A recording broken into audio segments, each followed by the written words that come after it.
The same applies to velocity. The purity, it's a bit of a Mozart rondo. The purity of the bowing is nothing to do with the bowing, it's to do with the quality of the finger stopping. I'm hitting the string, as I said previously, on this side of the bow.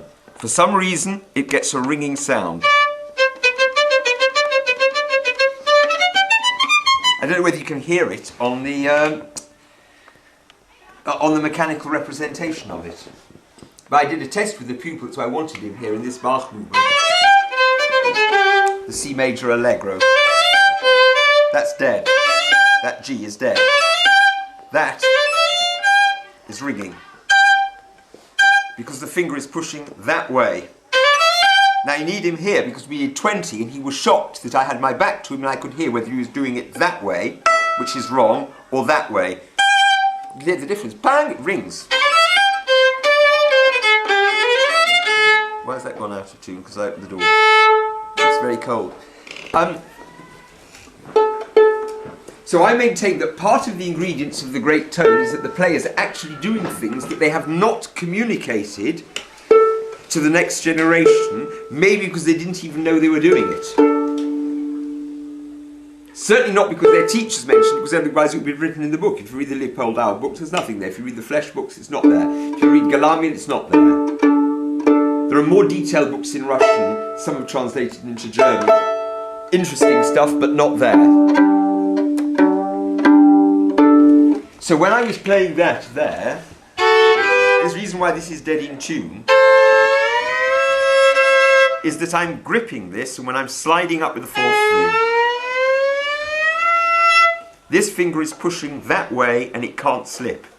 The thumb underneath is also on that side of the bow, the same as the bow, and it cannot slip. So you've got two grips. However hard you press, you can't slip. If the thumb is there, it's going to slip. It's going to slip because it's too low there. Doesn't matter whether it's positioned backwards or forwards. The important thing is that it's on that side of the bow, so it can't slip. There, it slips. There, it doesn't slip. So then the intonation of this is in third.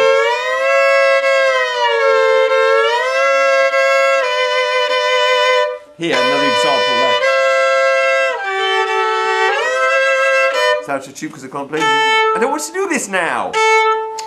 This A string has gone.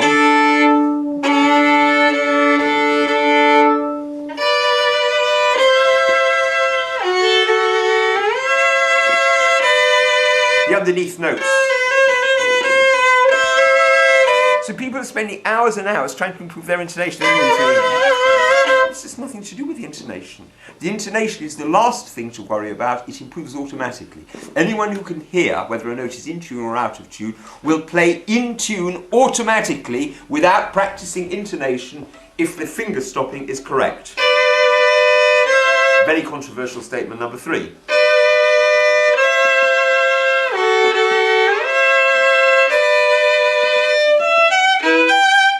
So, I want to get some teachers around. There are no teachers. People don't know how to play the violin anymore. People can't play, they can't teach. Listen to Ida Hemken. She said the world's populated by mediocrities. I love the word because it's mediocrities. Thousands of them. Is it a dying art? I hope not. But is it? Yes. But worse than a dying art, it's being replaced by thousands of players who are playing better the technical side of things than ever, and they're fooling themselves that they're saying something. There's nothing to say.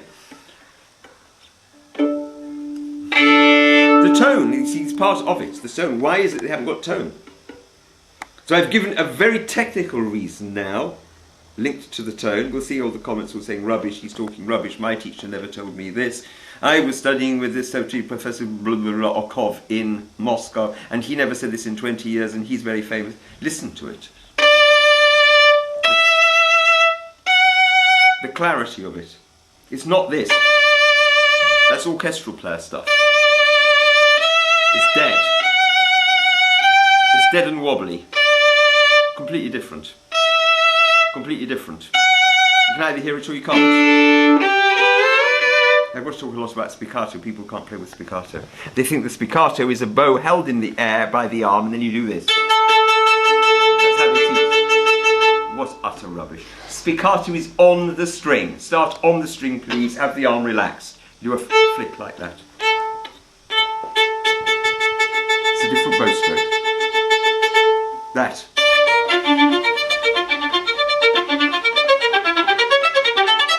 The Brahms concerto, it's not this.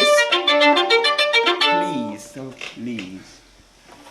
I don't know why I think this spiccato comes from the air, drops onto the string and comes off again, like that. And then you try and refine it. Good! Now try and refine it.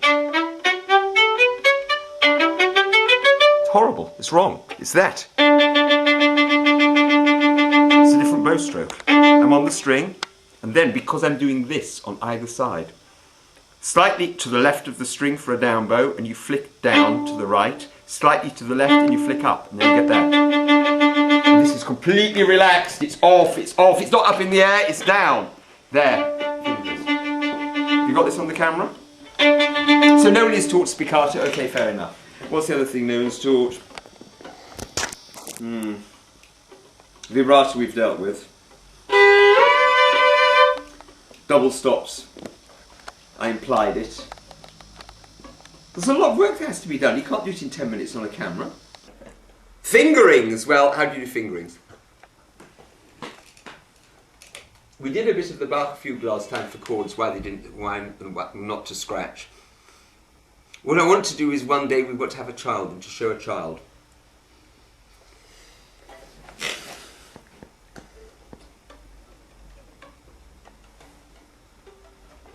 But I think that YouTube is a very good medium. There's a lot of things on it. Do you want any questions for me? I checked the Montserrat Caballé aria, by the way, from Gianni Schicchi.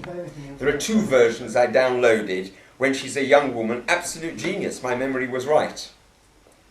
Go and watch them. 2 early Montserrat. One is Montserrat Caballé and the other is called Puccini. O mio babino caro. The Kaiser, King.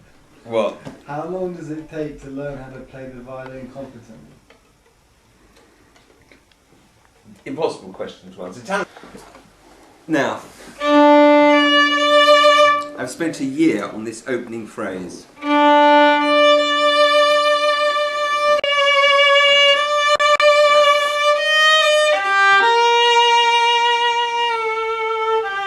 He's just beginning to be able to play it. This is Nicholas and he's from Greece. Cyprus. Cyprus. Oh, sorry. Cyprus. Cyprus. We did intonation though, didn't we, today? Intonation? Intonation is approached as follows. Tartini